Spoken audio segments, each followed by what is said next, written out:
Picture this. You have built an amazing Solana app. Your users simply love Phantom and the authentication experience. But what if you want to move beyond into other ecosystems? The problem? You want your users to install another wallet, you want your users to manage another seed phrase, while also making sure that there are funds on the other chain's account. I mean, sure, you can use CCTP, you can use bridges, and you can manage this entire process. But what if I told you there is a way to skip all of that? One signature standard, two blockchains, Aptos and Solana. All possible thanks to Sign In with Solana by Phantom. In the next 5 minutes, I will talk about how SIWS can become a cross-chain authentication standard for your app. Let's go. So if you have built on Solana, you already know the authentication pain point. Users connect their wallets to apps, but how do we verify that they own the private keys or they control the private keys behind that particular account? By asking you to sign a message, apps can prove ownership of your account.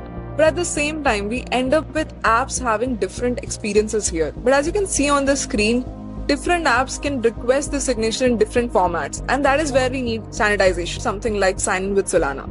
Sign In with Solana here just provides a single click experience.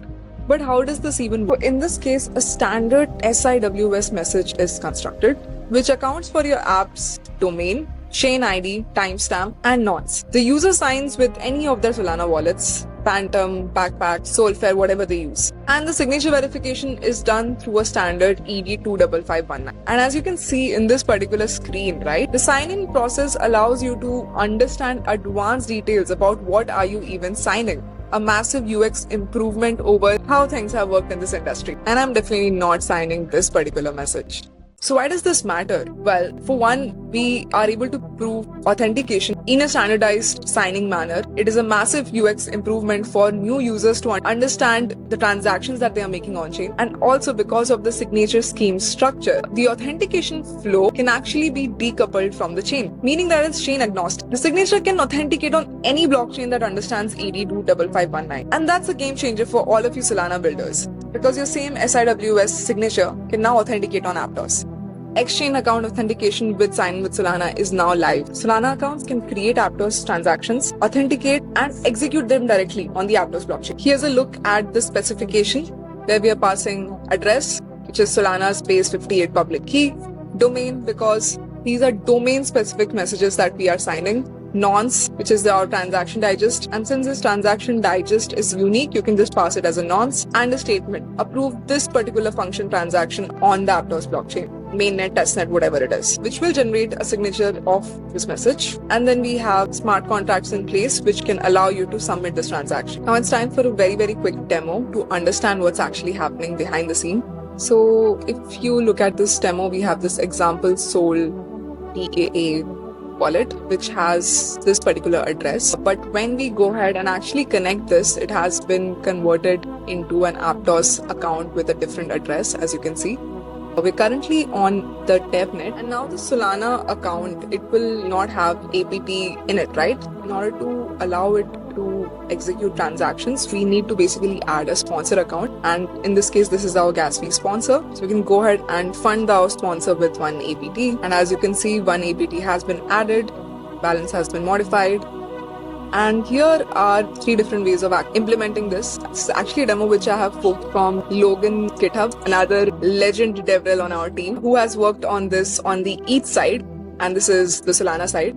So we have a similar sign-in with Ethereum as well, which I will link later. So first thing that we see over here is just a simple signing of the message and a verification. Then comes a signing and submission of the transaction. And then finally, this is a custom transaction where you can modify the entry function that you wish to call, the function arguments that you wish to pass, and then sign and submit the custom transaction. And since this is the most advanced one, let's try to run this. So let's go ahead and sign and submit this custom transaction. As you can see over here, we have localhost 5173. It wants you to sign with your Solana account. It has given the Solana account. It has asked you to confirm that you have initiated this request from the same domain, and it's asking you that, are you aware that you are about to execute this particular function transaction on the Aptos blockchain? And this custom network 12 here refers to the dev. And this is the associated nonce, and you can just like open this up.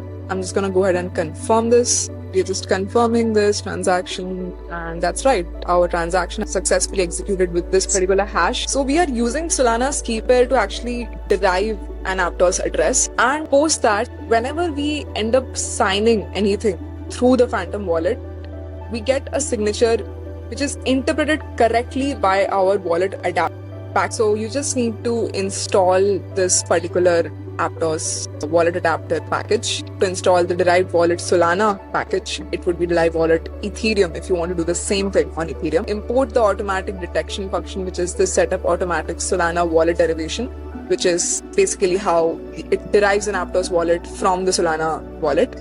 And this is the code on how you can go ahead and submit the transaction. We are using a fee pair here to cover the gas fees on the Aptos blockchain. So you can just go ahead and see that we have a signed transaction, we have a sign as fee pair, and then we go ahead and submit with both the fee pair authenticator and the sender authenticator, and just wait for the transaction to go through. And just like that, with one Phantom signature you have successfully executed on the Aptos blockchain, your Solana wallet has just called a Move smart contract. But why you as a Solana developer should care about this, right? Well, for starters, with our current derived wallet Solana package, you can go ahead and you sign in with Solana to expand your user base without having your users install another wallet. Users wanting to experience different DeFi products can just use the same Phantom wallet to park their funds on DeFi projects on Aptos. And because we are using the SIWS implementation, you just need to build once and be able to authenticate everywhere. And I'm fully aware that Solana has worked brilliantly on their user experience. But here's a different thought. What about leveraging Solana's user experience but relying on Aptos's performance, moves, safety guarantees, and with the upcoming Decibel launch, a pretty good amount of DeFi primitives?